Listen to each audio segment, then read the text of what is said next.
If equipped, the 15-watt 3-amp Qi wireless charging pad provides a wireless charge for your Qi-enabled mobile phone.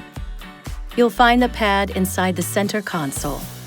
To use the wireless charging pad, simply set the phone on the pad with the screen facing upward. The charging indicator on your phone will let you know the phone is charging.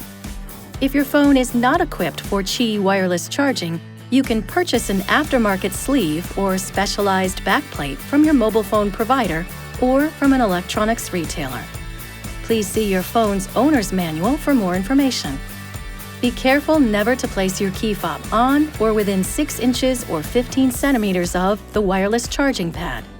Doing so may cause excessive heat buildup and could damage the key fob. Placing the fob too close to the charging pad will prevent it from being detected by the vehicle and prevent the vehicle from starting.